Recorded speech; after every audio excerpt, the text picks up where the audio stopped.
Muy buenos días a todos. En nombre de la Escuela Nacional de Antropología e Historia, a través del Observatorio Coyuntural Antropológico y el Departamento de Educación Continua, se le da la bienvenida a otra sesión del seminario Fuentes Documentales para el Estudio de la Huasteca. En esta sexta sesión, titulada Cartografías Sociales Participativas y Sistemas de Información Geográfica, un diálogo interdisciplinario, escucharemos la participación de la maestra Claudia Elizabeth Hernández Ramírez. Antes de darle la palabra a nuestra ponente, me permito leer una breve semblanza.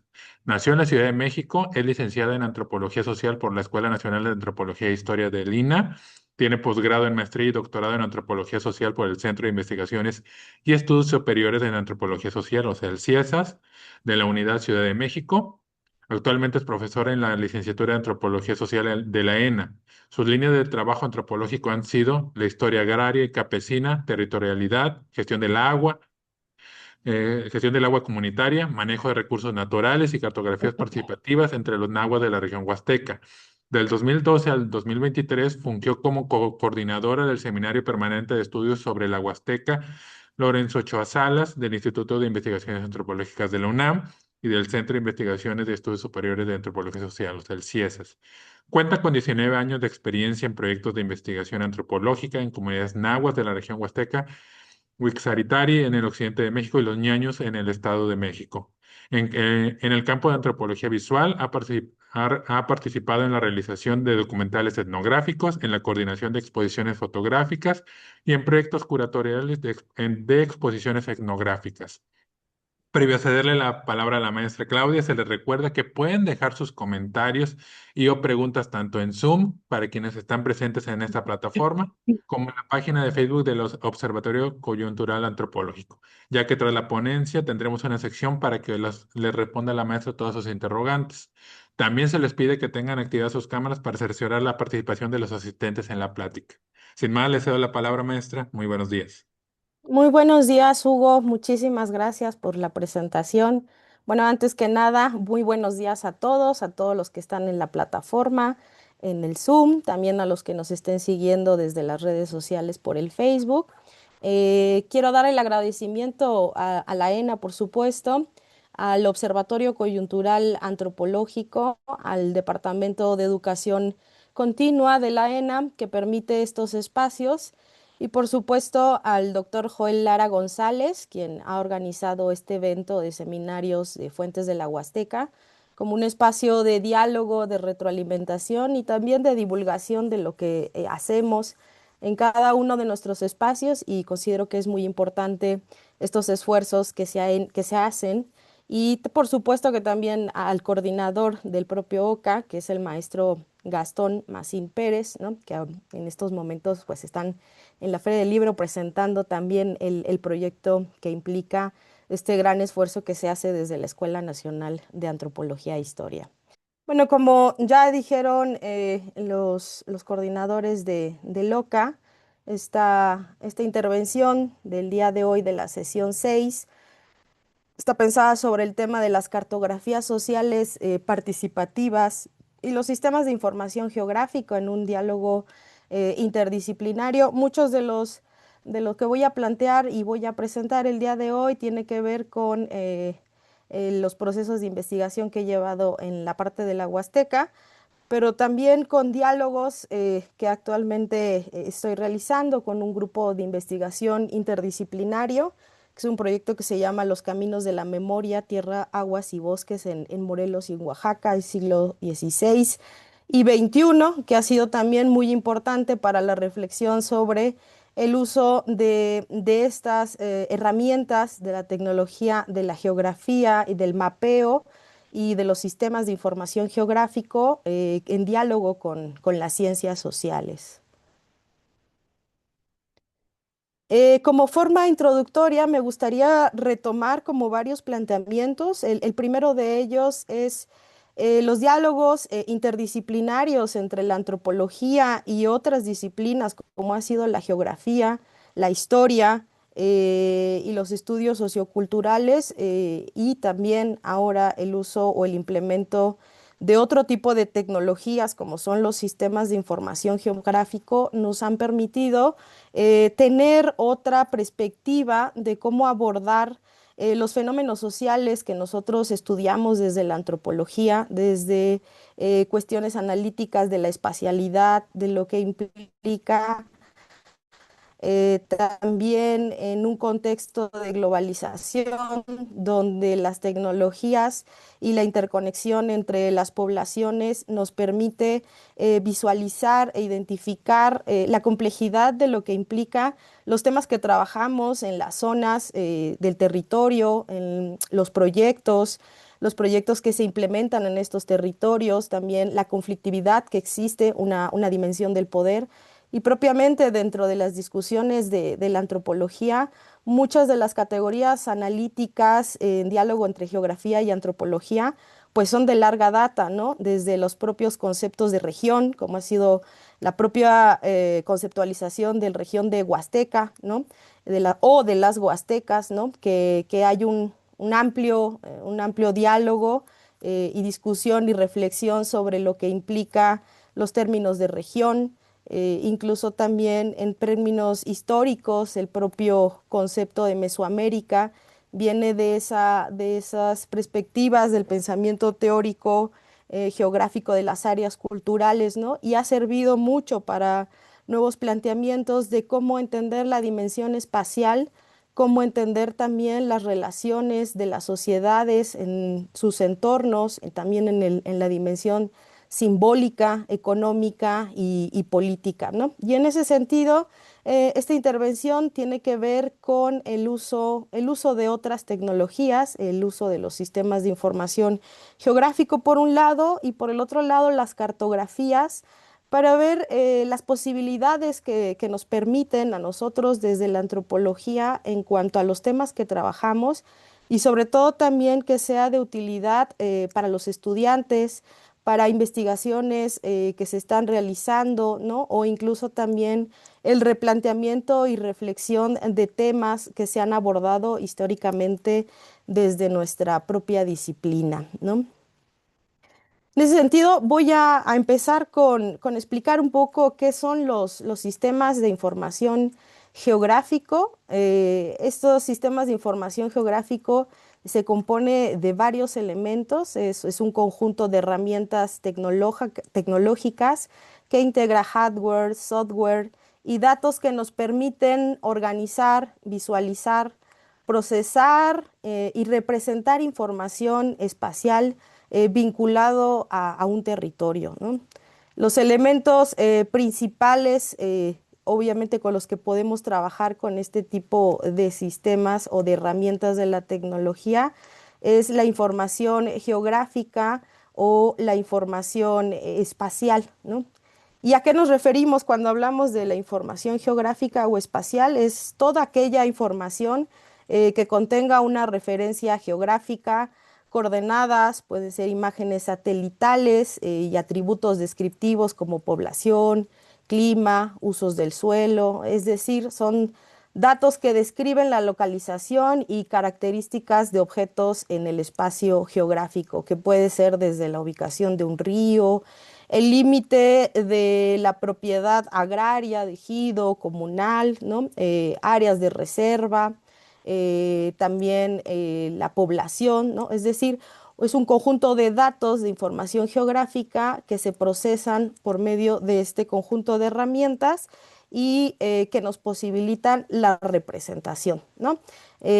Por tanto, necesitamos el software, los datos, y obviamente también la metodología, ¿no? Que implica cuáles son las preguntas que nos estamos planteando antes de representar dentro de un sistema de información geográfico, ¿no?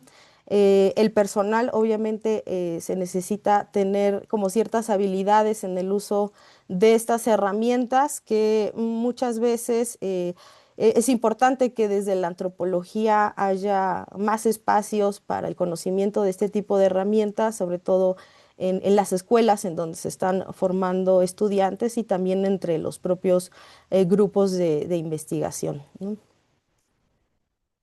Voy a pasar a la siguiente.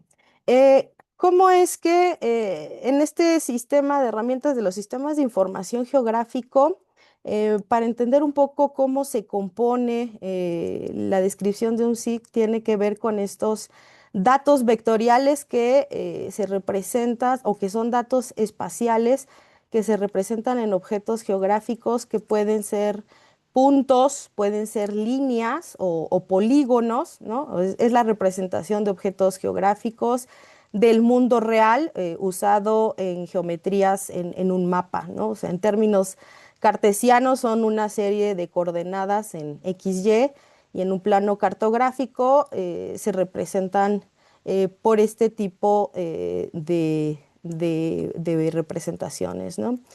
Los datos raster, ¿no? Que son imágenes digitales compuestas por rejillas o mallas de valores comúnmente expresadas en píxeles. Estos datos raster tienen coordenadas geográficas y pueden asociarse con un tipo de información, ¿no? O sea, por ejemplo, las imágenes satelitales sobre una dimensión geográfica, un país, un estado, y las diferentes capas con las que se va construyendo un sistema de información geográfico, ¿no? A través del software, ¿no? Que en este caso el software que se usa, está el ArcGIS, que es de paga, pero también está el QGIS, que es un software libre, ¿no? Con el que se trabajan. Esta es una imagen más o menos de cómo funciona en la computadora este software. Lo que yo les recomiendo es el uso del el QGIS porque es de acceso libre, cualquiera lo puede descargar y también no implica el costo monetario de pagos de licencia que a veces es difícil para las investigaciones, ¿no? Este software, que son los programas especializados, los SIC, nos permite separar y superponer la información geográfica en diferentes capas, ¿no? Temáticos, por ejemplo, una capa de río, de carreteras, ¿no? Depende de lo que estamos trabajando, si estamos trabajando concesiones mineras, al juntar cada una de estas capas nos brinda la posibilidad de relacionar la información de los objetos geográficos con el fin de generar nueva información. Es decir, nosotros vamos escogiendo cuáles son esas capas que van a componer esas representaciones espaciales con las que estamos trabajando en algún tema que nos planteamos, ¿no? Aquí es importante considerar que, por ejemplo, este tipo de capas de información, ya sea de los ríos, de carreteras, vías de comunicación, población, existen diferentes fuentes de información y plataformas de las cuales nosotros descargamos o podemos tener acceso de manera abierta. Un ejemplo de estos es el SIC propio que existe dentro del el INEGI, donde hay capas por rubros, ¿no? Desde población, desde recursos del agua, desde también los sistemas de información que tienen que ver con la economía, con las dinámicas económicas de los lugares a nivel federal, estatal o local, ¿no? También distintas dependencias institucionales, en este caso todas las que tengan que ver con los recursos naturales, también tienen en sus repositorios o en sus plataformas la información que regularmente se descarga en unos archivos que se llaman shape, que son estas capas que vamos a trabajar dentro de estos SIG, de estos sistemas de información. Eh, hay muchas plataformas de acceso abierto en las que podemos tener acceso a esa información, ¿no? También tiene otra posibilidad trabajar con los SIG, que es construir nuestras propias capas de información geográfica, ¿no? Y eso se realiza a partir de levantar puntos con el GPS, ¿no? Que son, el GPS son estos que comprábamos, ¿no? El instrumento, la herramienta para ir marcando los puntos de las coordenadas geográficas cuando hacemos un recorrido en campo o cuando estamos georreferenciando algunos lugares en los que estamos trabajando. El uso del GPS nos permite almacenar esa información que posteriormente se trabaja en estos sistemas de información geográfica.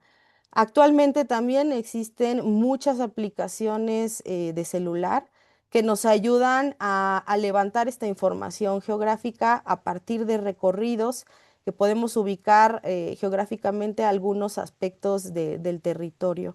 Aquí les presento como dos aplicaciones que se pueden descargar libremente dentro del celular y que nos ayudan a estos mapeos a partir de GPS y de las coordenadas georreferenciadas que después se trabaja en una tabla de datos, principalmente en Excel, y que constituye una de las capas que se van construyendo dentro de los sistemas de información geográfica, ¿no? Esto en el término de nosotros como en las ciencias sociales y sobre todo en la antropología nos sirve en nuestros recorridos de campo cuando queremos trabajar diferentes aspectos de la vida social, ya sea desde desplazamientos, peregrinaciones, rutas, caminos, ¿no? Lugares, ¿no? Desplazamiento de las propias personas si estamos trabajando algunos fenómenos como la migración, ¿no? Entonces, tanto el GPS como las aplicaciones en los celulares actualmente nos permiten esa posibilidad de que nosotros podamos construir nuestras propias fuentes de información derivadas o en el marco de nuestros propios trabajos de campo, ¿no? Y posteriormente eso poder representarlo en un mapa que estemos trabajando, ¿no? Una pregunta importante que tiene que ver, digamos que pasando de esta parte un poco técnica de cuáles son los elementos que componen el SIC es, ¿para qué nos sirven a nosotros estas herramientas del SIC en las ciencias sociales y en la antropología, ¿no? Sobre todo nos ayudan al análisis espacial, que puede ser desde analizar la densidad poblacional, procesos de urbanización, dinámicas territoriales que pueden ser de temas desde desplazamiento forzado, migración, índices de violencia, disputa por los recursos naturales, ¿no? El impacto que hay de los megaproyectos en los territorios, ¿no? La transformación del paisaje y la sociedad. Es decir, también nos permiten un análisis contemporáneo con perspectiva histórica porque podemos trabajar con cartografía histórica de mapas que tenemos a veces cuando trabajamos con archivos de lugares que estemos trabajando, ¿no? El papel de las haciendas o de lugares históricos dentro de las poblaciones se pueden georreferenciar. Si tenemos mapas históricos, también se puede georreferenciar dentro del terreno a partir de este GPS o de estas otras aplicaciones que les decía del celular y transformarlo en una capa de información para trabajar dentro de un sistema de información geográfico, ¿no? En ámbitos también de la antropología ha sido muy útil para dimensionar el papel que tienen dentro de los territorios los espacios sagrados, las rutas de peregrinación, desde la cosmovisión y la praxis de los grupos socioculturales. Es decir, este uso de herramientas nos permite una comprensión integral del tiempo y del espacio, de prácticas, saberes y normatividades de los actores sociales que habitan en los territorios por medio de estas herramientas, ¿no? Como toda herramienta de la tecnología, por sí sola no explica nada, sino va acompañada de preguntas de investigación, de una problematización de las variables implicadas en los procesos sociales que deseamos investigar, de las metodologías y de las categorías de análisis que nos permitan comprender una realidad concreta en diálogo con la perspectiva de los actores sociales que viven, se apropian y dotan de sentido las formas de vida que habitan en los espacios sociales, ¿no? Eso implica que el uso de las fuentes de información y la construcción de los datos para el análisis espacial, pues requiere un engranaje entre las categorías, el trabajo empírico que nos posibilita el trabajo de campo y obviamente el trabajo de campo y el enfoque del método etnográfico en el caso de nosotros de las ciencias antropológicas, pues la comprensión de las lógicas socioculturales, las relaciones políticas de poder y económicas que reviste la vida social y las interpretaciones y explicaciones que nosotros damos frente a esos procesos sociales que investigamos desde la antropología, ¿no? Voy a hablar sobre este uso de herramientas en una investigación que fue un estudio de caso en comunidades nahuas de la Huasteca veracruzana, son la comunidad de Xocholoco, Huiluapa, Poncostla y Coachumo. Esas están situadas al norte de Veracruz en el municipio de Benito Juárez. Son comunidades que integran un territorio intracomunitario, ¿no? Y parte de los planteamientos de esta investigación partía de preguntas, una pregunta que era cuestiones sobre el territorio, sobre el papel de la memoria histórica en la conformación de esos territorios y eso vinculado a los sistemas normativos en el uso, manejo y control de los recursos naturales de las poblaciones nahuas de esta parte de la Huasteca veracruzana, ¿no? Por territorio se entiende este espacio construido y apropiado que tiene estas connotaciones físicas y materiales, pero también simbólicas, ¿no? Y la propia forma de la apropiación de esos espacios, de la percepción también que se tiene sobre esos espacios, que van muy vinculados también a procesos de identidad de los grupos anclados a un territorio, ¿no? La memoria histórica ahí tiene que ver con esta idea de la capacidad que tienen toda sociedad de identificar su pasado, ya sea real o imaginario, donde están valorando estas transiciones del espacio-tiempo y que dota de sentido a muchos acontecimientos de su devenir como grupo social anclado dentro de un territorio, ¿no? Esta memoria histórica organiza estos marcos sociales que ordenan y reconstruyen los acontecimientos relevantes para un grupo social, ¿no?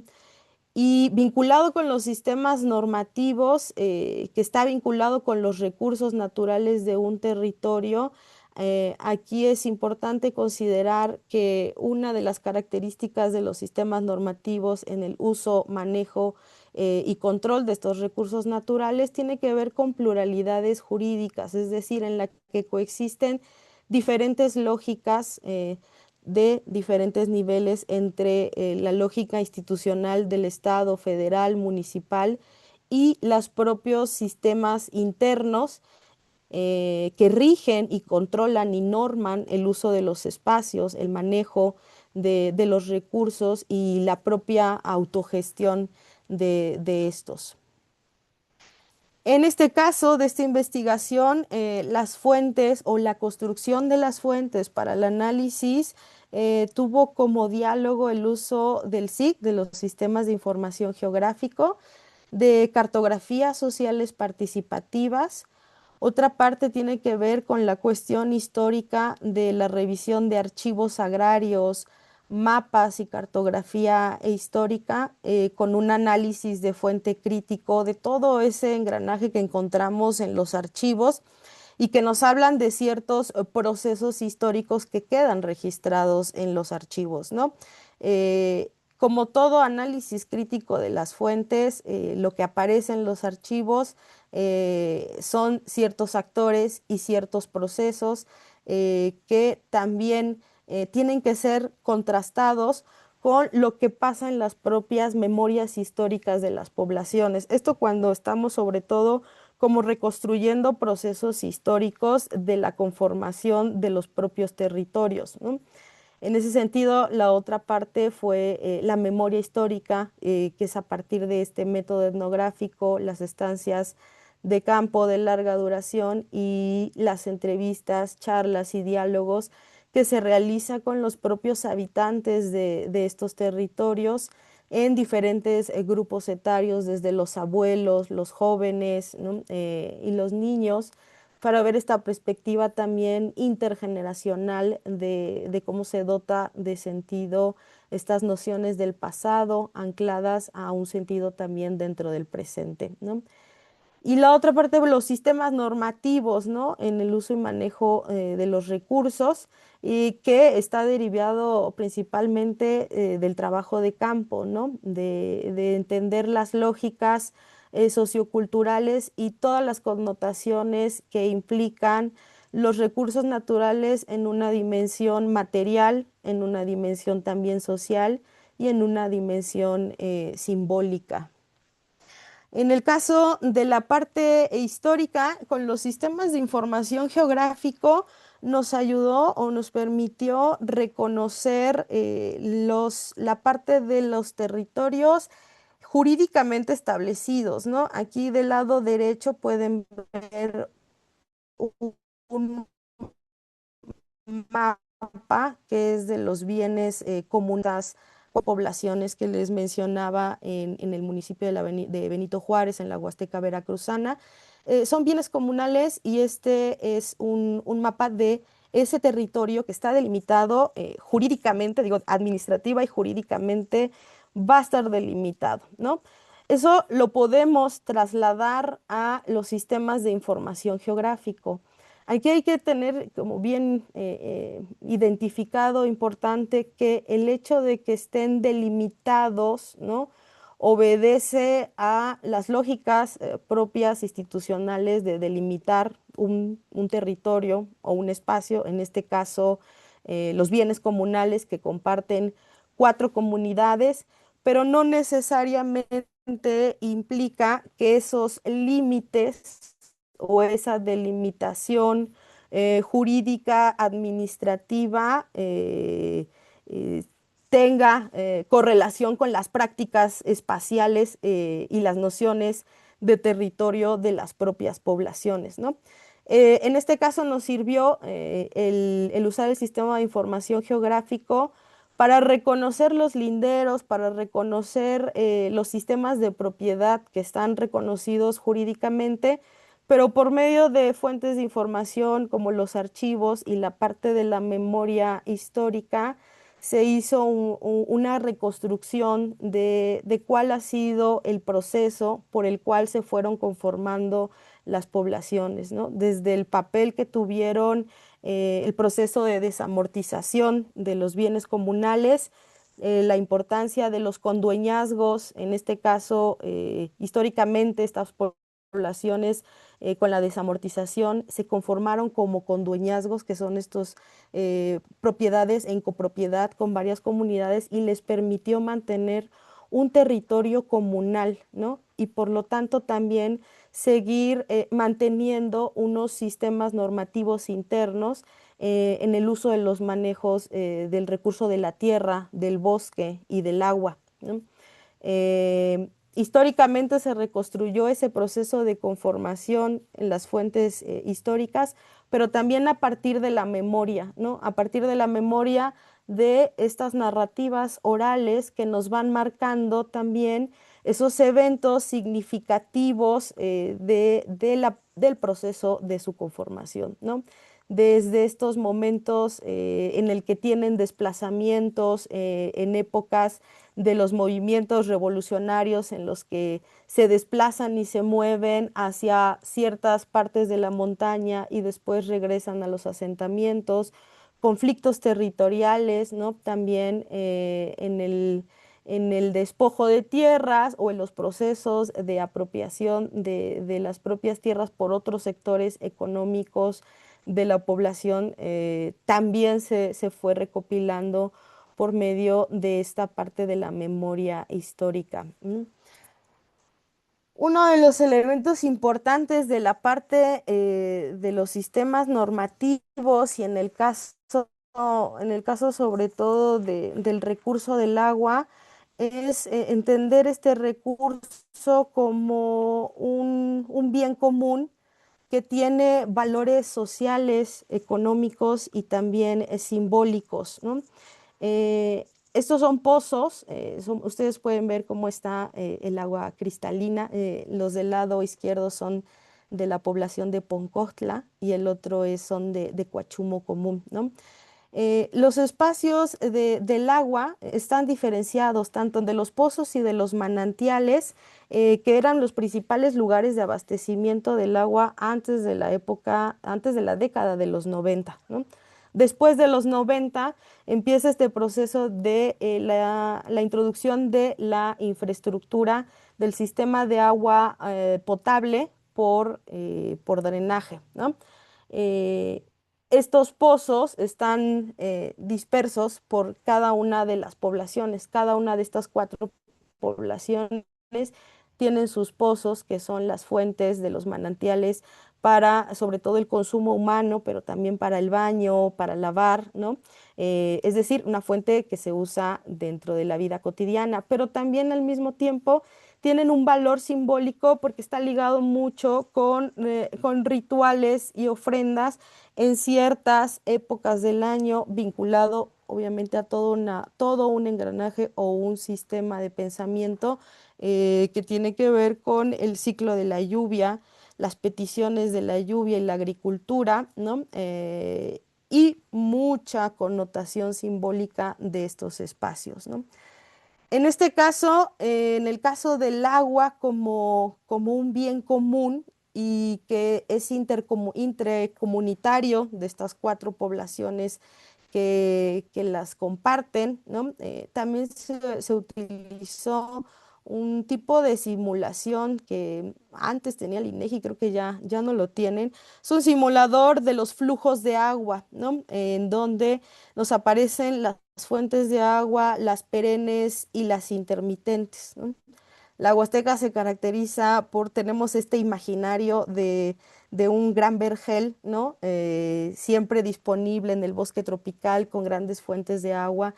Sin embargo, existen las épocas de estiaje en donde bajan el recurso, la disponibilidad de los recursos hídricos en las poblaciones y cada vez estos problemas ambientales han impactado fuertemente a las poblaciones, ¿no?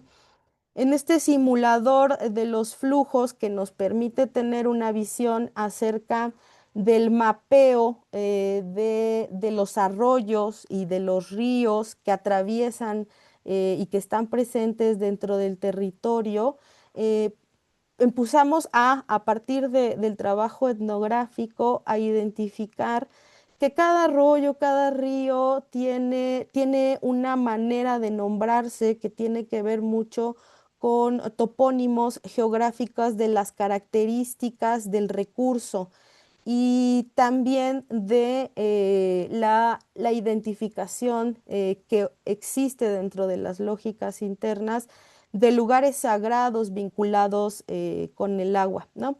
Eh, este tipo de información se puede pasar a sistemas de información geográfico, es decir, está representado en un mapa a partir de capas.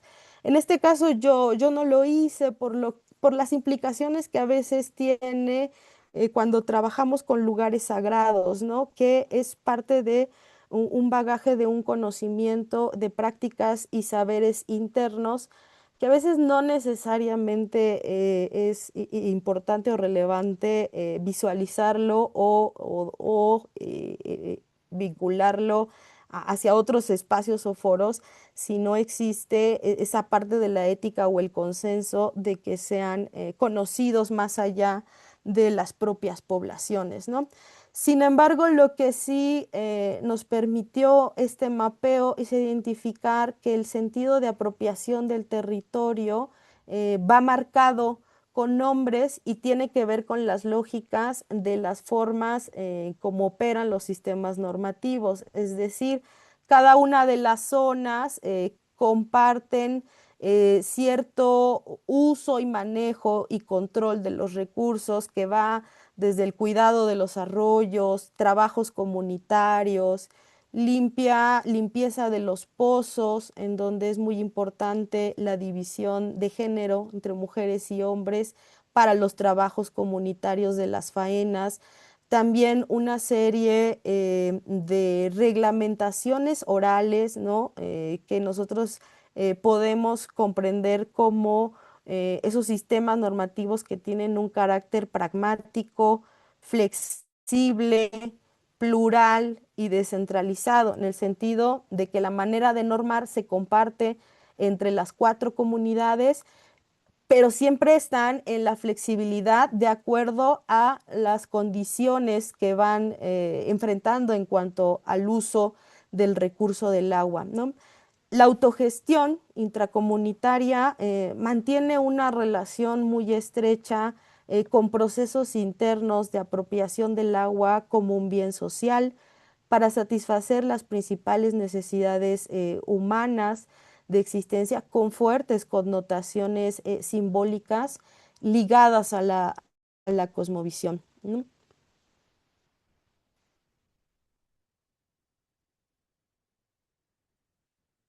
Por otro lado, con el uso de la cartografía social, que partía también de esta principal pregunta de investigación sobre las dimensiones del territorio, ¿no?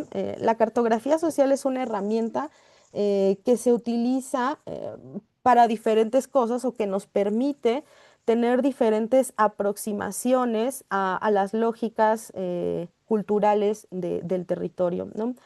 El uso de las cartografías sociales participativas tiene este objetivo de representar el conocimiento espacial local de la gente en mapas que puedan ayudar en los procesos tanto de la toma de decisiones sobre los territorios como también de el intercambio de conocimientos que puede existir entre las generaciones que habitan un mismo territorio, ¿no?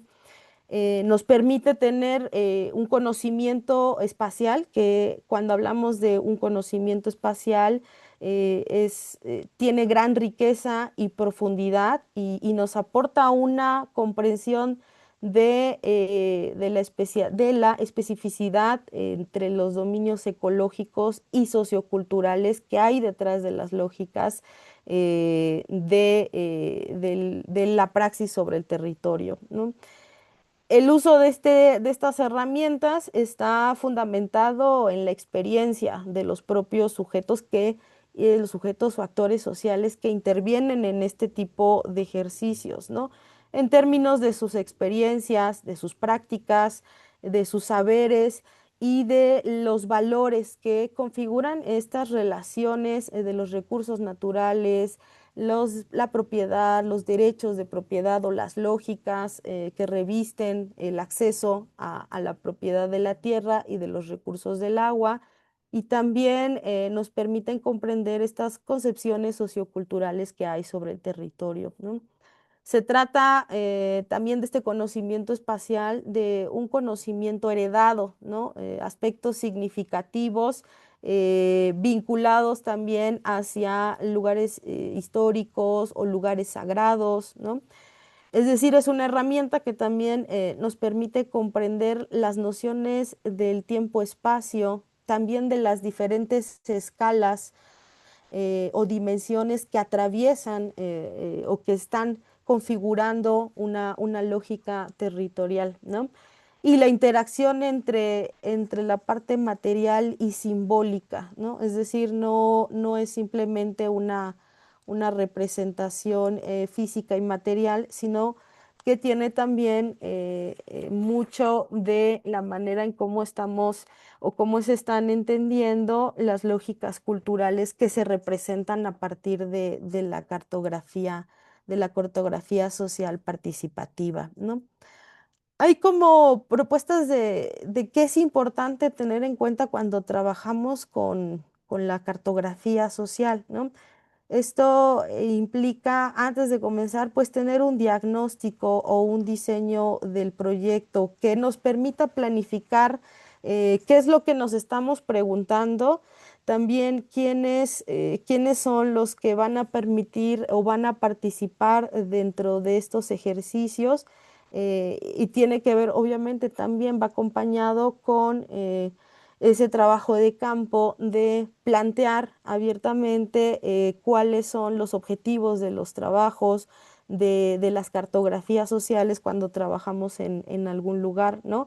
Y seguir los protocolos también de las propias comunidades en cuanto a los permisos, en cuanto también en qué puede ayudar o en qué puede propiciar estos procesos de conocimiento espacial para las propias poblaciones, ¿no?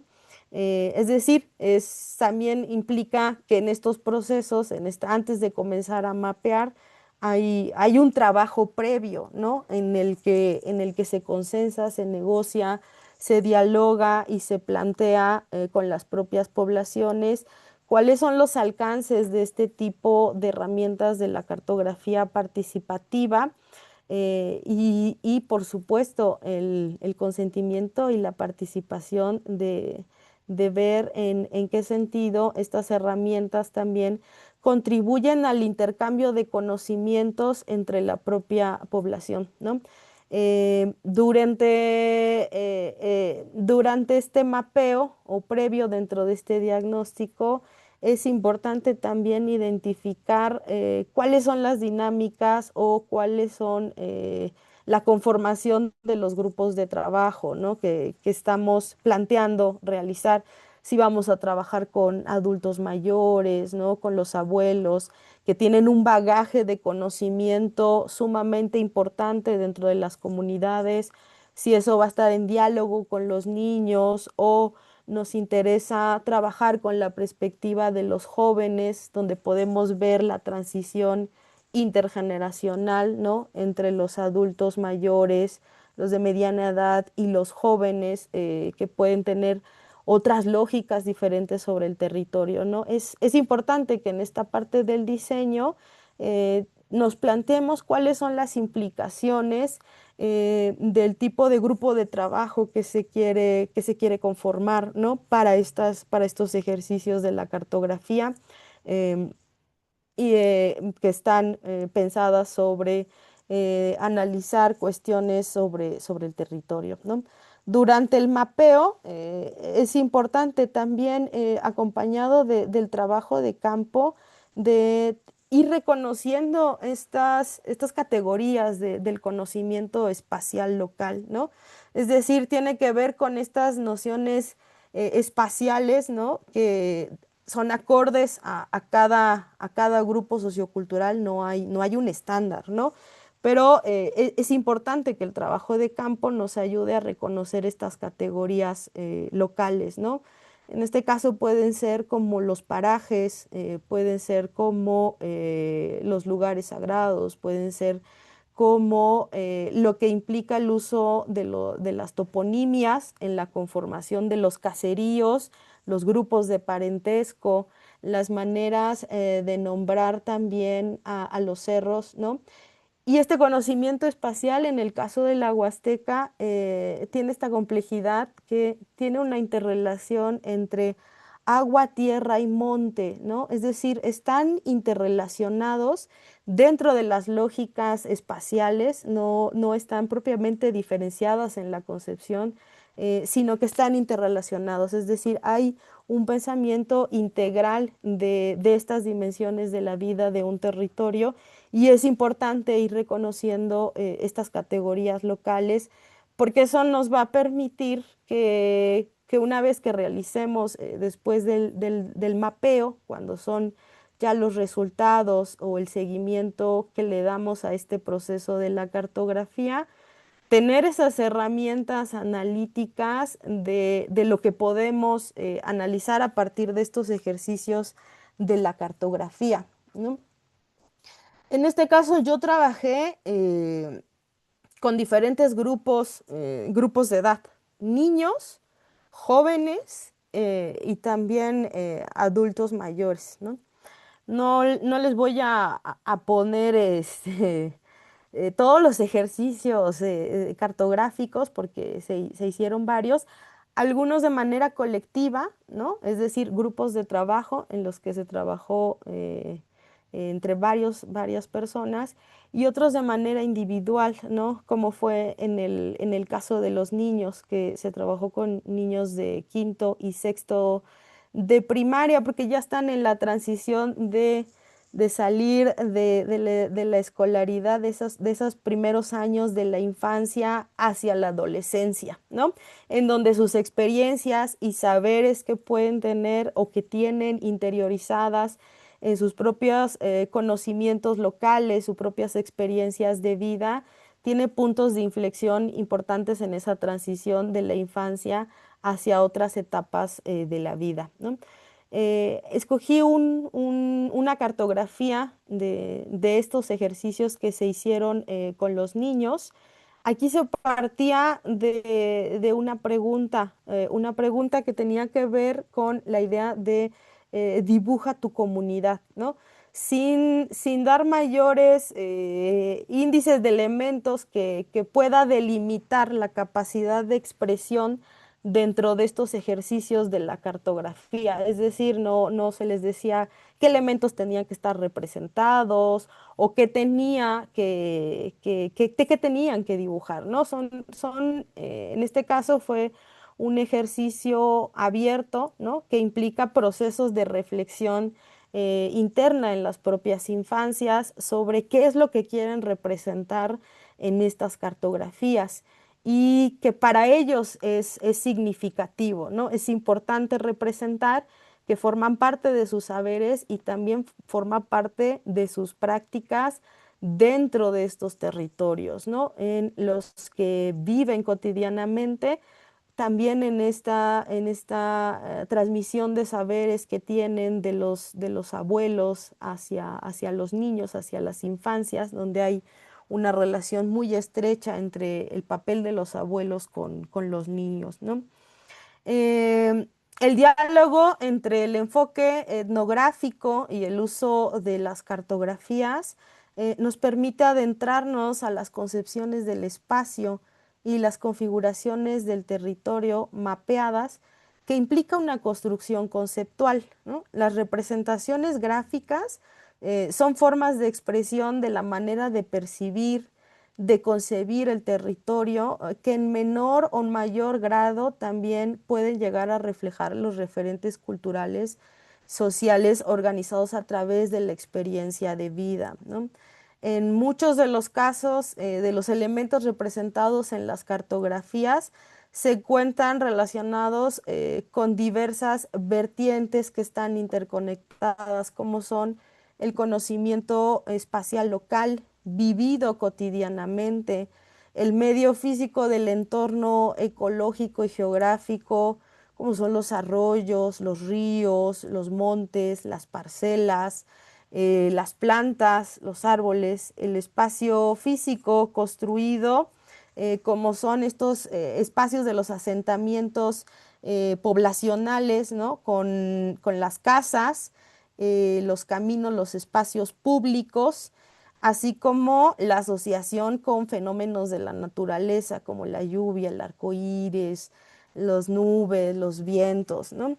En el caso de la cartografía de los niños, se incorporan muchos elementos geográficos de una manera abstracta en el sentido de que aparecen o se interrelacionan la preeminencia de los cerros, ¿no? Y también de los fenómenos meteorológicos, ¿no? Como pueden ser las lluvias, las nubes, ¿no? En esta etapa de su etapa de vida, la diferenciación de los espacios es mucho más abstracta, en la cual la mayoría de los casos se especifican los usos sociales como los espacios públicos. En este caso podemos ver esta representación en la parte central, ¿no? Que tiene una crucecita. Eso implica que estamos hablando de un referente de la iglesia, ¿no? y el asentamiento de las casas, ¿no? Eh, el centro, aquí hay como nociones para interpretar esta cartografía, ¿no? Si bien en una cartografía, en un mapa, está delimitado por la hoja, ¿no? Es decir, un plano delimitado rectangular, ¿no? En el cual se van a expresar los elementos importantes dentro de estos mapeos. Eh, es importante analizar cuáles son los elementos que se están configurando dentro del centro, ¿no? Es decir, qué tiene la centralidad dentro de estas representaciones, ¿no? El centro es, en este caso de los niños, o en este en específico, el centro es definido a partir de todo el conjunto de la población, ¿no? Como parte de la proximidad también hacia los elementos geográficos circundantes, como en el caso de los cerros, ¿no? Que en su mayoría son representados en una dimensión de horizonte, ¿no? Es decir, todos los cerros están marcados dentro del horizonte. Si ustedes pueden ver, incluso se marcan estos pequeños recuadros como ciertos polígonos, ¿no? Que obedecen a las parcelas, ¿no? Porque mucha de la agricultura de esta zona es agricultura de temporal, ¿no? Y la agricultura de temporal también implica el uso de diferentes espacios dentro de las zonas de cultivo, ¿no? Estos son a los que le llamamos el del pie de monte, ¿no? Que son de las laderas, las milpas de maíz, frijol, chile y calabaza que se dan en esta zona, ¿no? Como ustedes pueden ver en las representaciones de los niños, marcan la parte de las zonas de cultivo, ¿no? La parte entonces esta representa este horizonte, ¿no? En el extremo superior, ¿no? Y en el extremo inferior fueron dibujados los asentamientos domésticos, ¿no? La vegetación y el entorno de los recursos hídricos, ¿no? Como ustedes vieron en el otro mapa que veíamos sobre la simulación que existe, que nos da el SIAT, de los flujos, todo este territorio está marcado por la presencia de las fuentes hídricas perennes e intermitentes, además de los pozos y de las fuentes del propio sistema de tubería de abastecimiento del agua después de los años 90, ¿no? En este sentido, se distinguen como tres niveles básicos también que son posibles encontrar en las representaciones gráficas de un espacio dentro de la cartografía. Uno es el microterritorio, ¿no? El cual se ve conociendo este microterritorio dentro de la concepción de las infancias o de esta etapa. Es el cual se va conociendo paso a paso y es utilizado cotidianamente. Es decir, mucho tiene que ver lo que se representa con la experiencia de vida que tienen los niños dentro de su propio territorio, el que lo van conociendo. Es decir, hay un conocimiento también diferenciado de acuerdo a los grupos de edad, ¿no? Lo que van a representar los niños sobre lo que consideran que forma parte de su comunidad.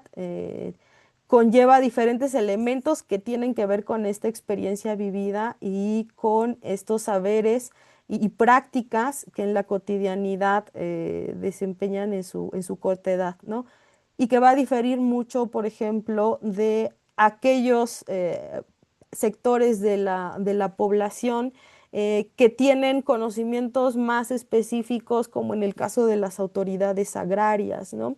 Que trabajan con los linderos, que trabajan con los derechos de propiedad, ¿no? Es decir, hay que tomar en consideración que cuando conformamos cada uno de los grupos de trabajo, vamos a trabajar con diferentes tipos de experiencias y de conocimientos espaciales que pueden estar representados dentro de la cartografía, ¿no? Y en este caso, como se utilizaron o se trabajó a partir de grupos intergeneracionales, nos permitió tener una visión más integral de cómo puede diferenciarse e incluso entre estos saberes y conocimientos espaciales por grupos generacionales, ¿no? Les decía, estos tres niveles básicos. Uno, el microterreno, ¿no?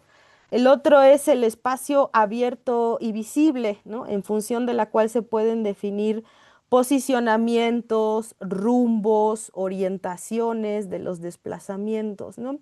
Una particularidad de las cartografías es que en el caso de los niños, no hay límites, ¿no? O sea, no delimitan el espacio, ¿no? Más que en esta parte de los asentamientos, pero en toda la representación no hay un límite que distinga dónde termina una comunidad y dónde empieza la otra comunidad, ¿no? Esto nos habla también de la noción de frontera, ¿no? Como un conocimiento espacial en donde la frontera es muy porosa y estamos hablando de tratar de comprender el territorio de forma relacional, es decir, en esas interacciones que se dan entre las propias poblaciones que comparten una territorialidad y que los niños de alguna manera lo representan en el sentido de que no delimitan, ¿no? Y eso tiene que ver mucho también con estas ideas de cómo estamos acostumbrados a ver los mapas desde otra perspectiva, ¿no? En donde tenemos la parte de los bienes comunales, en donde están todos delimitados, los históricos, ¿no? O cuando hablamos de las dimensiones espaciales, de los límites entre municipios federales, ¿no? Hay una delimitación que obedecen, obviamente, a cuestiones administrativas y jurídicas, pero eso es una dimensión cuando trabajamos en territorio y otra, las propias prácticas sociales que se dan dentro de los territorios, ¿no? En este caso de los niños no era tan relevante delimitar el espacio y eso nos habla de cómo se entiende la relación de la frontera entre un territorio, ¿no?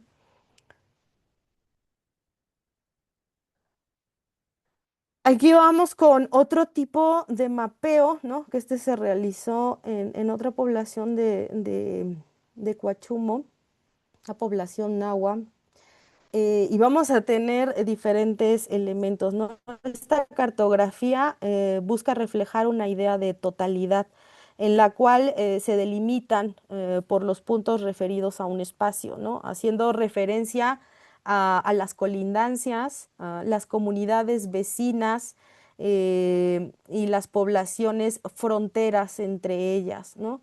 Este es un adulto mayor, un grupo de adultos mayores, ¿no? En donde es muy importante aquí ver que sí existe esta importancia de a la hora de representar la comunidad, delimitar el espacio, ¿no? Esto en cuanto al propio proceso social de esta población tiene que ver también con que históricamente tuvo muchas disputas por el territorio con las comunidades vecinas, ¿no? Conflictos agrarios, ¿no? Entonces la parte de delimitar tiene que ver con estas nociones de conocimiento espacial, pero también tiene que ver con los propios procesos históricos que ha vivido una población, ¿no? La importancia de marcar también la orientación, ¿no? En este caso, la orientación del mapa aparece dentro de este ejercicio. Las fronteras jurídicas de un territorio no siempre o casi no siempre tienen una concordancia con la percepción que se tiene respecto al territorio, ¿no? Pero en este caso es interesante como esta representación fue muy importante delimitar todo el área, ¿no? De lo que se considera como parte de su comunidad, ¿no? En este ejercicio se distinguen desde las actividades económicas, el uso de los espacios, ¿no? Tenemos aquí el asentamiento poblacional, las zonas de cultivo que rodean a la zona de los caseríos, ¿no? E incluso el tipo de cultivos que se realizan en cada una de las zonas que podemos encontrar desde la milpa hasta otros elementos como la caña de azúcar, que ha sido una producción importante dentro de esta zona, ¿no? Lugares que se consideran sagrados, ¿no? Los cerros, ¿no? Con sus nombres, ¿no? Que muchos tienen que ver con rituales de peticiones de lluvia, ofrendas, ¿no? Y que forman parte de esta territorialidad, ¿no? Hay otras cuestiones que también se reflejaron en esta cartografía, como fueron las fiestas y rituales, ¿no? Cultivos en extinción, ¿no? O sea, hubo no nada más el conocimiento espacial, sino también los procesos sociales por los cuales se ha ido transformando el propio paisaje del propio territorio. Es decir, qué tipo de cultivos se han ido perdiendo a través de los años, ¿no? Qué tipo de plantas existen que siguen siendo importantes, ¿no?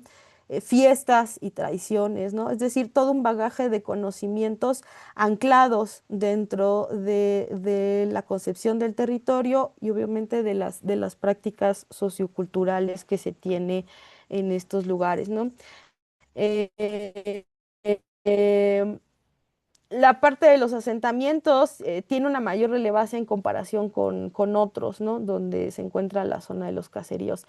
En este caso es una expresión de un conocimiento espacial que lo podemos considerar de multiescalaridad, en el sentido de que estamos viendo la escala local, la escala de la comunidad y el territorio como un espacio construido y apropiado, ¿no? En donde internamente también están diferenciando cada uno de los espacios que integran esta totalidad o esta concepción de totalidad dentro del territorio, ¿no? En el caso de este dibujo que es de una familia extensa de jóvenes, ¿no? Un matrimonio joven y una familia extensa, ¿no? De acuerdo a la experiencia de vida y también el conocimiento espacial, local que existe, hay una mayor precisión o centralidad sobre la zona de los caseríos, ¿no? La especificidad de las casas, cómo están conformadas las casas, que muchos de los asentamientos tienen una lógica patrilocal, ¿no? Son asentamientos patrilocales por grupos de familias extensas, con barrios, ¿no? Y cada una de las casas tienen una toponimia, ya sea por las características físicas del entorno geográfico en el que está sentada la casa, si está cerca de un arroyo, si hay cierto tipo de árboles, ¿no? Va a ser nombrado de esa manera. O si la familia vino de algún lugar en algún momento de desplazamientos históricos, tienen el nombre de la zona de donde venían, ¿no? Las casas tienen una toponimia, ¿no? Y en este caso, la centralidad y en el horizonte tiene que ver mucho con la conformación del espacio territorial, ¿no? De los asentamientos, del asentamiento del caserío, ¿no? Y la idea también de los cerros que revisten a la comunidad son comunidades que están dentro en la sierra, en las montañas, ¿no? Le llaman el rincón del bosque, ¿no? Porque están rodeados de montañas y aquí de este lado les puse una fotografía en donde aparece este espacio público de la iglesia, ¿no? Y para que comparen un poco en cuanto a ese espacio geográfico, ¿no? De la iglesia rodeada de cerros y aparece dentro de la representación cartográfica, ¿no? Hay las escalas en donde siempre es importante o destaca mucho la presencia de los espacios públicos, ¿no? Las iglesias, las agencias, las escuelas, ¿no? Y esto tiene que ver mucho también con los sistemas normativos, en el sentido de que son espacios en los que la población forma parte de las propias autoridades agrarias, civiles y religiosas, ¿no? y toda la población participa en estas autoridades que dirimen desde las cuestiones agrarias, las cuestiones civiles o de justicia y también las cuestiones del manejo de los recursos internos de la autogestión del agua, ¿no? O de los bienes en común, ¿no?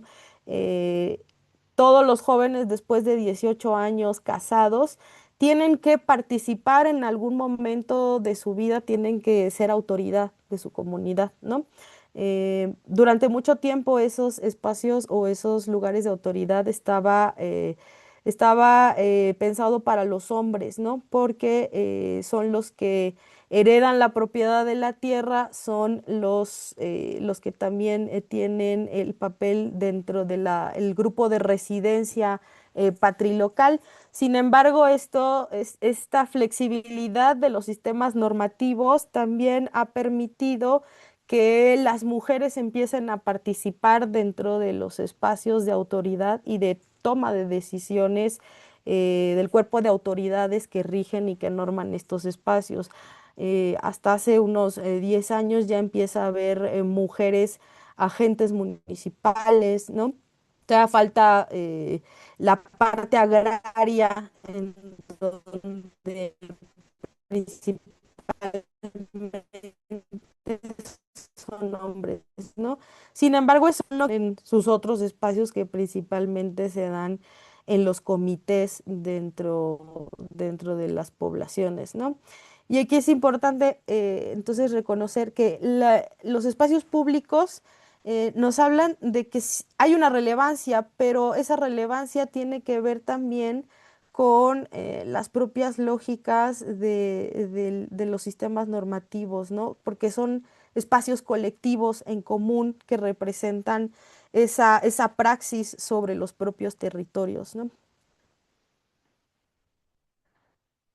En esta parte de la cartografía, por tanto, nos ayuda a tener esta comprensión muchísimo más integral de cuáles son las dimensiones que pueden estar interconectadas dentro de el conocimiento espacial, también entre los procesos de apropiación del territorio y la parte de la memoria histórica que dotan de sentido a la praxis sobre estos espacios, ¿no?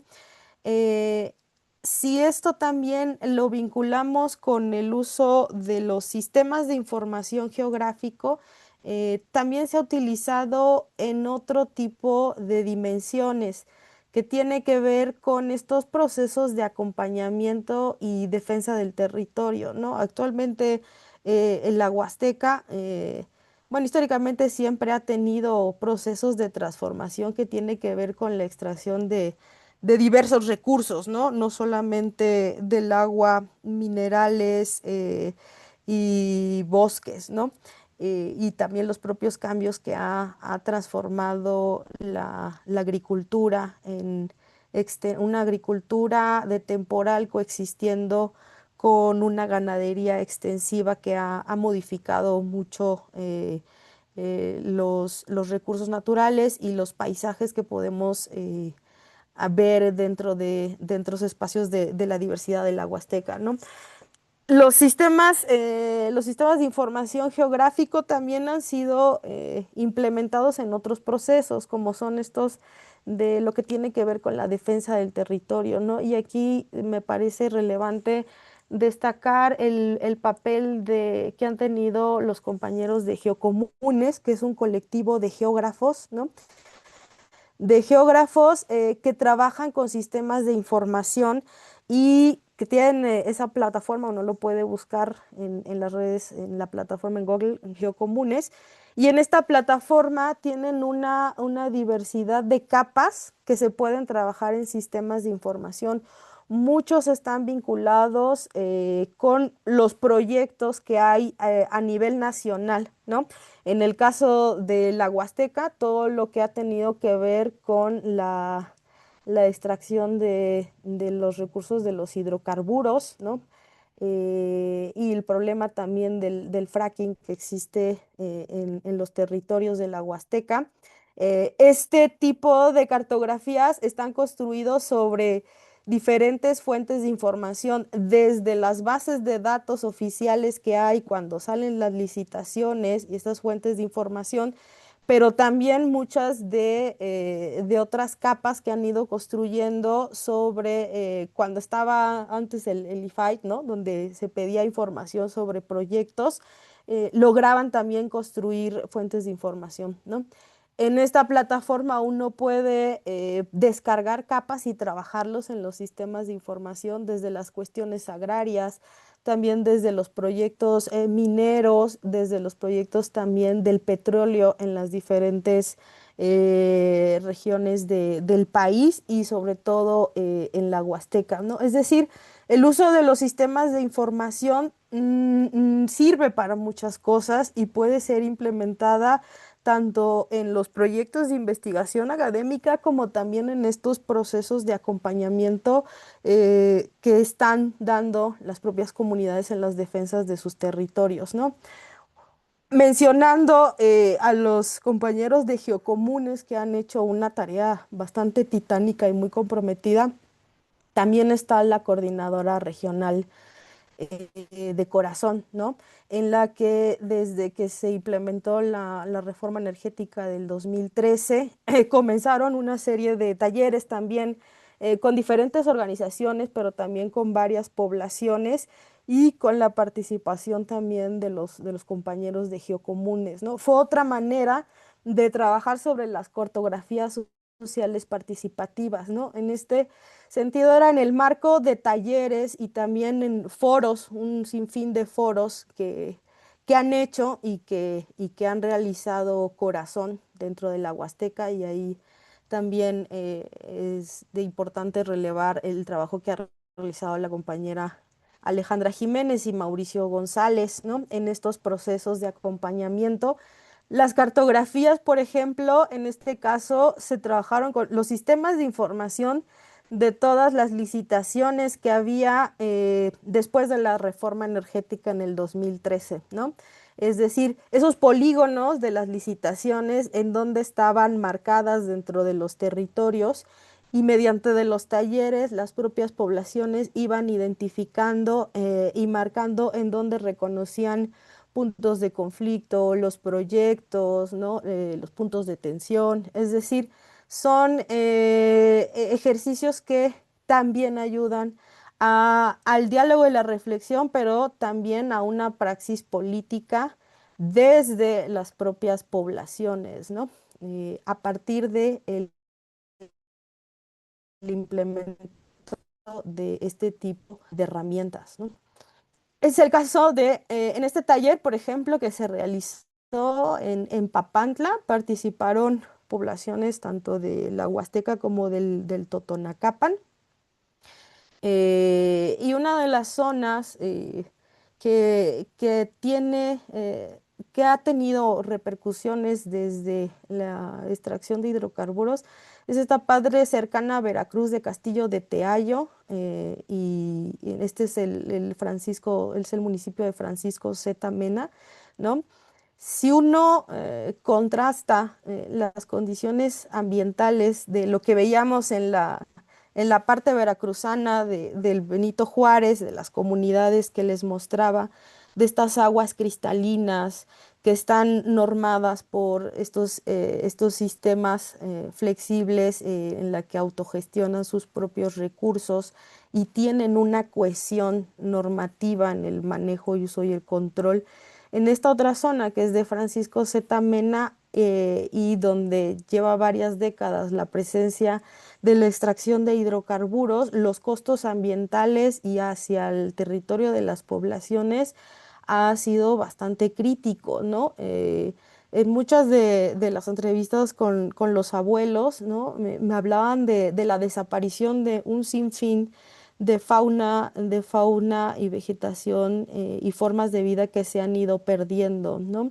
Ustedes ven los arroyos, no existen estos arroyos incluso para de transparentes y del consumo humano como lo podemos ver en las otras regiones. Históricamente esta parte se fue conformando a partir de las haciendas y poblaciones que conformaron las haciendas y después la propiedad privada, ¿no? Mucha migración también de desplazamientos de otras poblaciones que conformaban los asentamientos de las haciendas de diferentes partes entre Veracruz y esta parte del norte de Puebla que es Francisco Zetamena.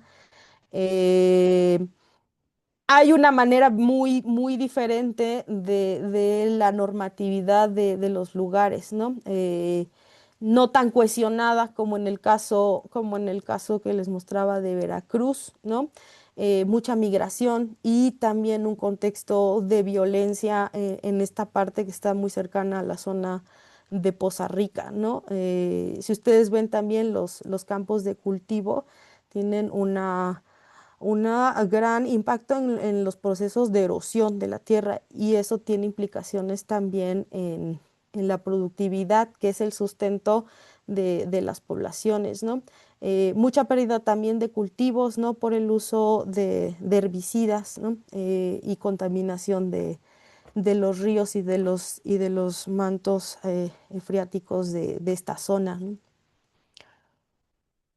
En ese sentido, en el marco también del seminario de la Huasteca, hicimos en diferentes momentos muchos espacios de difusión sobre lo que implicaba históricamente el petróleo o la actividad del petróleo en la Huasteca. Y en la época contemporánea el impacto que hay sobre los proyectos de la extracción de hidrocarburos, ¿no? Y que actualmente pues sigue siendo muy polémico porque ahora resulta que el fracking es sustentable, ¿no? Estos procesos de defensa del territorio siguen en pie, ¿no? Y es muy importante el uso de estas herramientas de los sistemas de información geográfico que nos permite problematizar, acompañar y analizar las realidades que se viven dentro de los propios territorios, ¿no? En este caso, de la dimensión de las luchas socioambientales, que tienen que ver mucho con estos grandes proyectos o proyectos de extracción, en el caso puede ser de minería, en el caso de la Huasteca, del petróleo. Es importante tener en cuenta diferentes aspectos, ¿no? Es la forma de la acción colectiva, ¿no? Es decir, está la capacidad, la agencia que tienen los propios habitantes de los territorios de impulsar respuestas de cambio sobre problemáticas ambientales, ¿no? El vínculo, la vinculación y la organización, ¿no? En torno también a referentes culturales, identitarios, colectividades e intereses comunes, es decir, por muy diversa que sea, cuando hay este tipo de procesos en defensa del territorio, hay intereses común por defender modos de vida, concepciones sobre el territorio y obviamente esta disputa de los recursos que obedece a intereses que no necesariamente se ven beneficiadas las poblaciones, ¿no? Tener en consideración que en esta dimensión del análisis de los territorios, vamos a hablar de relaciones de poder y de lo que implica el conflicto, ¿no? Esta disputa por los bienes materiales y simbólicos que se ubican en el espacio, ¿no? Apropiado social y culturalmente, ¿no? Y la importancia que tiene el territorio en donde se expresan estos conflictos, ¿no? Y que son procesos muy complejos porque también tiene en estos procesos de defensa la articulación de diferentes actores sociales, ¿no? Que van desde las agrupaciones, colectivos, organizaciones regionales, hasta las autoridades agrarias y comunitarias de diferentes poblaciones, ¿no? Eso es lo que implican estos procesos de conflictividad en cuanto a la extracción de recursos y el impacto que tiene sobre las formas de vida que han estado habitando históricamente estos territorios, ¿no? Y que actualmente sigue latente estas amenazas y más ahora en este contexto político nacional, ¿no? Y finalmente, para todos aquellos que también se quieran adentrar también como al uso de los sistemas de información geográfica y del uso de cierta información que tiene que ver con los pueblos indígenas, recursos naturales y medio ambiente, hay un grupo de investigación dentro del Programa Especial de Sistemas de Información Geográfica para Ciencias Sociales y Humanidades, el PROSIG, allí en el CIESAS, que tiene un proyecto, ¿no? Que se llama el Observatorio de Pueblos Indígenas, Recursos Naturales y Medio Ambiente del OPIRNA, ¿no? Eh, Ahí, como para redondear esta parte, ahí me gustaría que pudiéramos pasar rápidamente el video, ¿no? Y después vamos a la retroalimentación, preguntas y comentarios.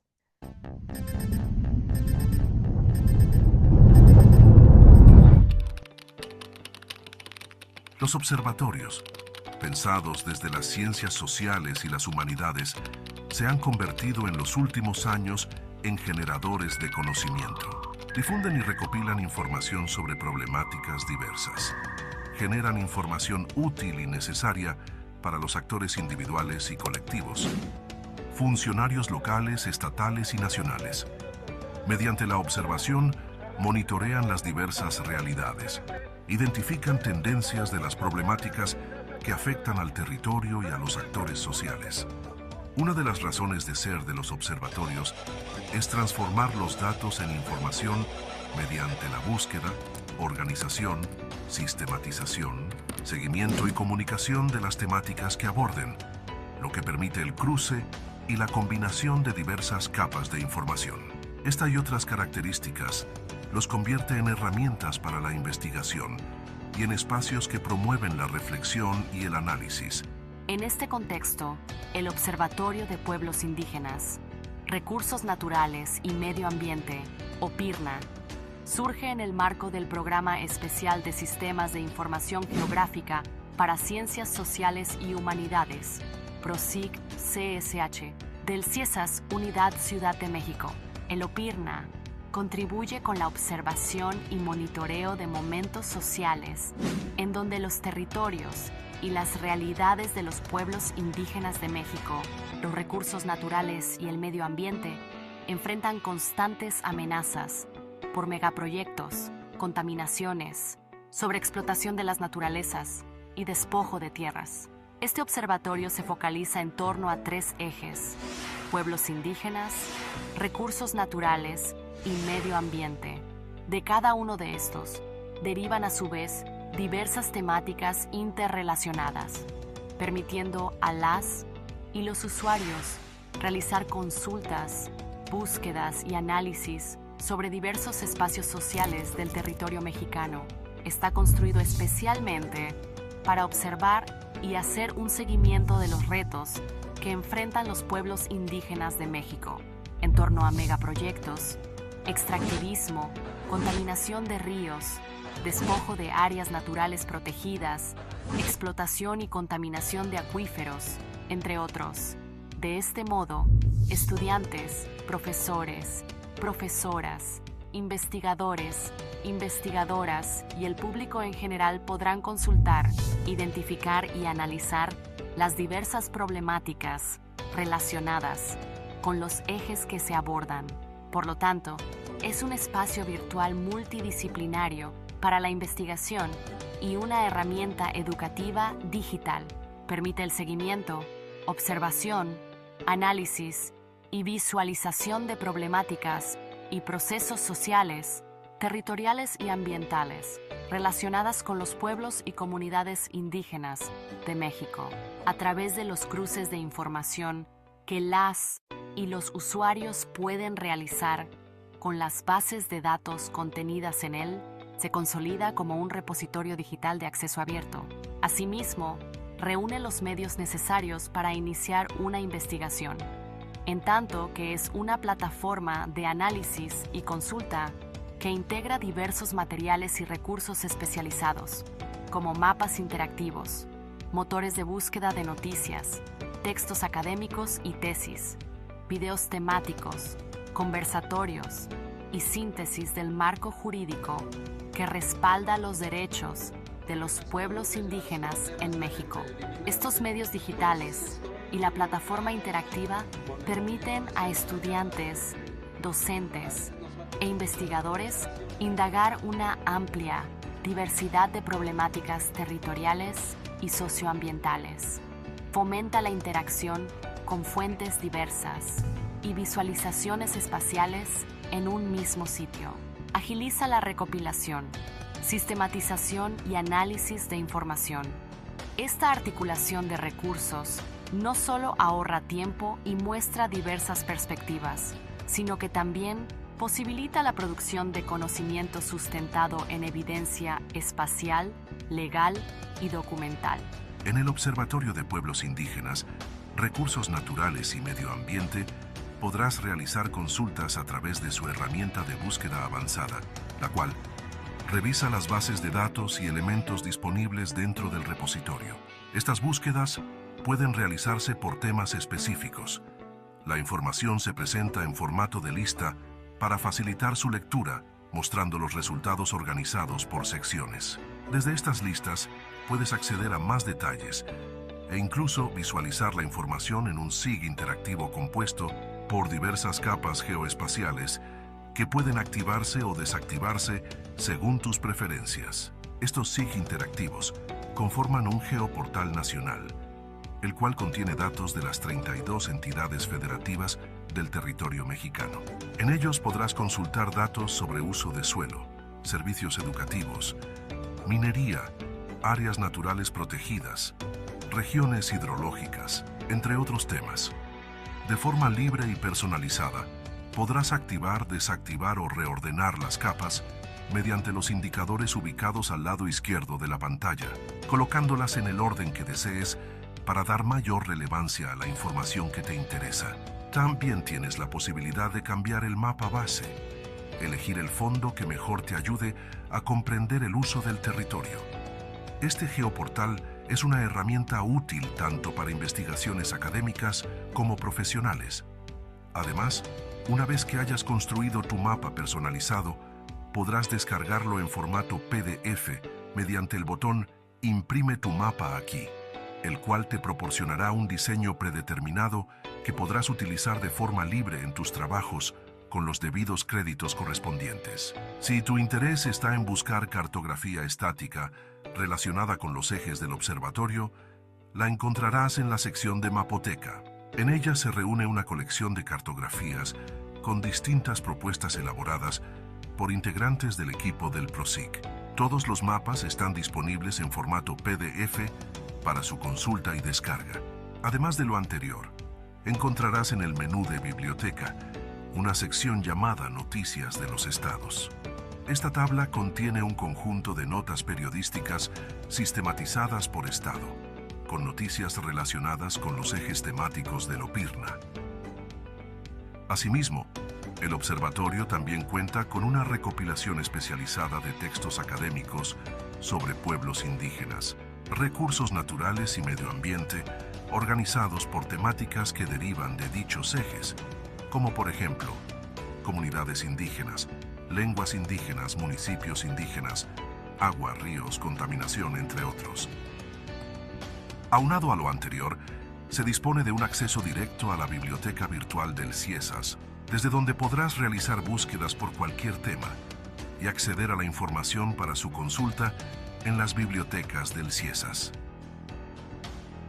Otro apartado de gran relevancia y que distingue al OPIRNA frente a otros observatorios es la incorporación de un apartado dedicado a la consulta de leyes y reglamentos en torno a derechos de los pueblos indígenas, materia ambiental y de recursos naturales en México. Este apartado presenta una síntesis accesible, redactada en un lenguaje no técnico, lo cual permitirá a las y los usuarios obtener una visión general de cada instrumento legal, destacando sus aspectos más relevantes y facilitando su comprensión.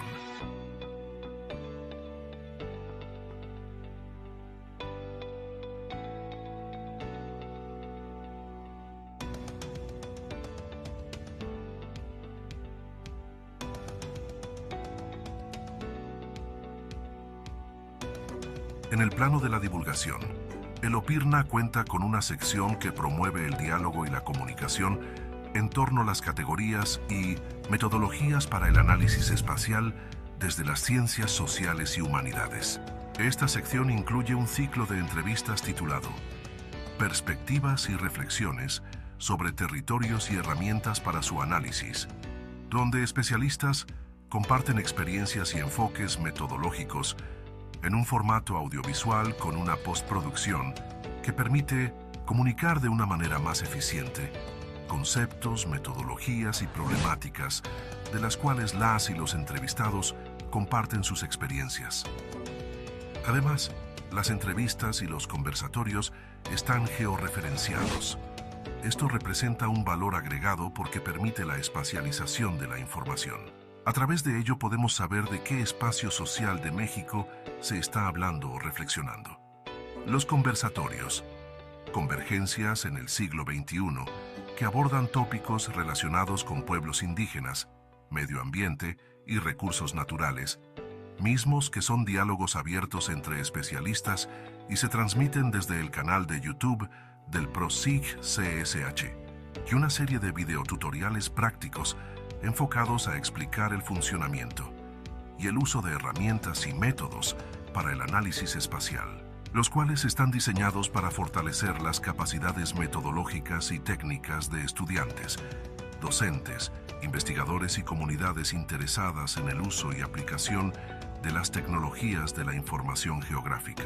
El OPIRNA no solo se preocupa por recopilar y mostrar información para visibilizar diversos procesos que afectan a los pueblos indígenas, sino que también implementa un plan de preservación digital respaldado en estándares nacionales e internacionales. Esto garantizaría que los datos, mapas, videos y noticias sigan siendo accesibles, seguros y actualizados en el tiempo. Además de ello, el equipo del PROSIG CSH se ha encargado de construir capas de información geoespacial y representarlas en visualizadores dinámicos, como el caso del tablero de datos de megaproyectos y procesos de despojo en pueblos indígenas de México, el cual pretende ser un visualizador dinámico e interactivo de una base de datos de los diversos megaproyectos y procesos de despojo con impacto sobre territorios indígenas, incluyendo datos sobre ubicación, tipo de proyecto, afectaciones ambientales, conflictos sociales, presencia o ausencia de consulta indígena y fuentes de información. El OPIRNA no es únicamente una plataforma web. Es una herramienta para la investigación y la educación, un espacio de encuentro interdisciplinario y un instrumento para observar y analizar las problemáticas territoriales, ambientales y sociales. Te invitamos a explorar su sitio web en el siguiente enlace: opirna.ciesas.edu.mx.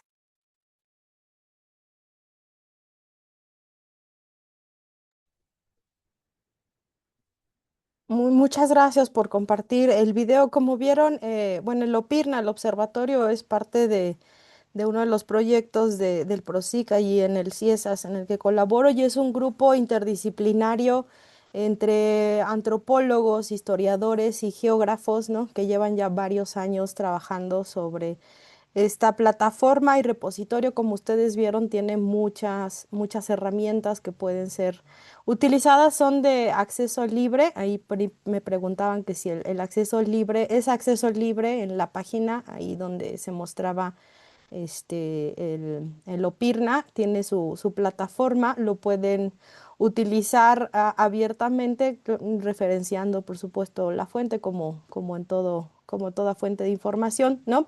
Pero ustedes, como vieron, pueden trabajar diferentes temáticas que estén relacionadas con los recursos. Hay investigaciones, ¿no? Que están vinculadas y georreferenciadas, noticias, ¿no? Es decir, tiene una gran variedad de herramientas que nos pueden servir tanto para la investigación como para la consulta de las propias poblaciones, ¿no? También ustedes se pueden acercar físicamente al PROSIC, que está ubicada ahí en la Casa Chata en Tlalpan, ¿no? Ahí tienen también esa puerta abierta para cualquiera que esté interesado en estos temas, ¿no? Y bueno, con esta charla ahí cierro mi participación, que ya me comí mucho, mucho tiempo, ¿no? Me gustaría escuchar los comentarios y también esta parte de preguntas, ¿no? Y de intercambios de ideas. Espero que la plática del día de hoy haya sido útil, ¿no? Sobre todo para reflexionar las dimensiones del territorio, la espacialidad y el uso de herramientas como los sistemas de información geográfico. Muchísimas gracias. Bueno, muchas gracias, maestra, por su exposición, su ponencia. Voy a leer primero las preguntas que tenemos aquí en Zoom para darle oportunidad a las personas que puedan querer hacer preguntas por medio de Facebook. Bueno, primero empiezo con la pregunta de Hugo Salgado Argueta, que dice, al usar estas aplicaciones que recopilan datos, ¿se debe citar en mi investigación? Ya. Sí, cuando trabajamos con los sistemas de información geográfica y trabajamos con estos mapas que hacemos, siempre se citan cuáles son las fuentes de la información que se va representando en un mapa. Sobre todo porque permite tanto cuando hacemos investigación como cuando hacemos divulgación, es decir, es importante decir de dónde proceden esas fuentes, porque pues toda fuente implica sesgos, ¿no? Y limitaciones, ¿no? Saber desde dónde provienen los datos, si fueron datos de fuentes oficiales o institucionales, o si también provienen, como les decía, de las propias fuentes de información que uno puede ir construyendo y que se trabajan en los sistemas de información, ¿no? Pero sí es importante siempre decir de dónde proceden las fuentes, porque eso nos ayuda también a ver desde dónde estamos analizando o desde qué perspectiva se está analizando una problemática o un tema, ¿no? Si se hace desde una parte institucional, lo que nos pueden decir las fuentes de información oficiales, o la información que nosotros vamos construyendo en la propia investigación con las poblaciones y con los grupos con los que trabajamos, donde por supuesto hay una relación de ética y de confianza también para divulgar ese tipo de información. Entonces siempre es importante el mencionar de dónde procede la información y de qué perspectiva estamos utilizando esas representaciones, ¿no? Sí. Ok, aquí tenemos un comentario de la doctora Claudia Rocha, que nos dice, muy interesante tu proyecto, Claudia. Los mapas hechos por los habitantes son muy valiosos. ¿Cómo entender y sentir el territorio desde lo local? Sí, totalmente. Es otra perspectiva que nos ayuda a entender esa complejidad de las lógicas de la propia experiencia, del conocimiento y de los saberes de los propios pueblos, ¿no? Que tienen de su propio territorio, entender esas lógicas y nos ayuda también a dimensionar. Que, que existe una profundidad de conocimiento del uso de esos territorios, de las maneras de habitar, ¿no? Y más en estos contextos en los cuales formas de vida se enfrentan a procesos muy complicados como son los proyectos económicos de extracción de recursos o también de procesos que tiene que ver con la disputa de los propios territorios, ¿no? Que es bastante complicado. Entonces, comprender esas lógicas internas de las propias poblaciones siempre es importante, tanto en la parte, digamos, de la investigación, pero incluso también de la propia experiencia interna que pueden posibilitar, ¿no? Entre el intercambio de conocimientos entre generaciones, ¿no? Y el cuidado que también se debe de tener sobre ese tipo de información, ¿no? De saberes. Ok. Ahora también nos preguntaba Iván Moreno, creo que ya lo había respondido, que nos preguntaba, ¿el acceso a esta página es libre o se debe hacer un registro de usuario? Sí, el acceso es libre, ¿no? Ustedes pueden entrar a la plataforma y como lo mostraba en el documental, incluso ustedes pueden jugar con todos los repositorios que tienen, si tienen interés sobre un tema en específico, jugar con las capas, ¿no? De información, suelo, agua, proyectos, generar su propio mapa, descargarlo y que les pueda a ustedes ser de utilidad como una herramienta dentro de sus propios trabajos u otros procesos, ¿no? Está abierto al público, ¿no? Y como les decía también, pueden acudir presencialmente también al propio espacio del PROSIG. Es un grupo muy colaborativo y siempre está abierto a retroalimentar y el diálogo, ¿no? Entonces también está el espacio, ¿no? Ahí. Ok.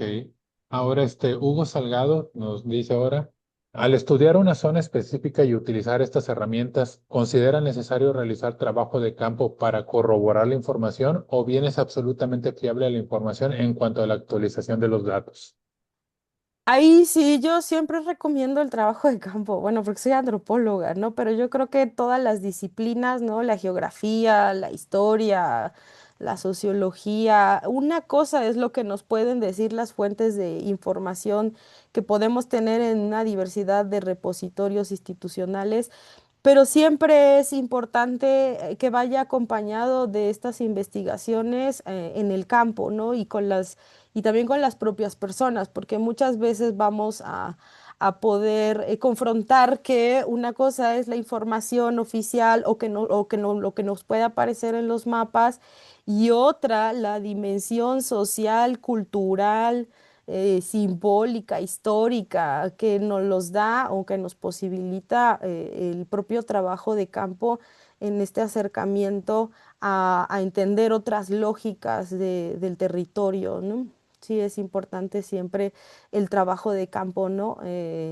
También tiene que ver mucho con el tipo de investigación que estamos realizando, ¿no? Pero yo sí recomiendo siempre el trabajo de campo, ¿no? A veces ni siquiera, a veces la información mapeada no coincide, ¿no? No coincide con lo que encontramos en el terreno, ¿no? Incluso cuando si estamos mapeando cartografía histórica, ¿no? Que tenemos mapas históricos, que estemos cartografiando linderos, vamos a ver que hay discrepancias, que una cosa no coincide con otra y obedece a procesos sociales e históricos, ¿no? Entonces siempre es importante que vaya de la mano del trabajo de campo, sí. Ok, ahora también nos pregunta Federico López. Dice, maestra Claudia, ¿pudiera compartir su experiencia de la etapa de la devolución de los resultados a las 4 comunidades de tu trabajo de investigación social antropológica? ¿En cuál fue mejor recibida y generó más interés de sus habitantes? Gracias por la atención. Gracias. Bueno, pues ha sido recibida de manera diferente también, ¿no? En cuanto a los ejercicios de cartografía y ya cuando se ven plasmados pues en un trabajo puede tener una utilidad como de herramienta, digamos que en mediana, en corta, mediana y larga duración, ¿no? Eso también es como lo importante de los motivos de las cartografías, ¿no? Desde una investigación antropológica hasta cuando se están trabajando con otro tipo de motivaciones, ¿no? Cuando son motivaciones surgidas e incluso desde ciertas problemáticas internas, ¿no? Ahí sí es bien diferente. Bueno, mi retroalimentación en este caso, pues son poblaciones con las que mantengo una relación desde muchos años, ¿no? Entonces, digamos que tiene muchos alcances y espero que en algún futuro también este tipo de trabajos que realizamos en algún momento pueda también ser una herramienta para propios procesos internos, ¿no? Ok, ahora me voy a Facebook. Tenemos el comentario de Marcela Hernández Ferrer.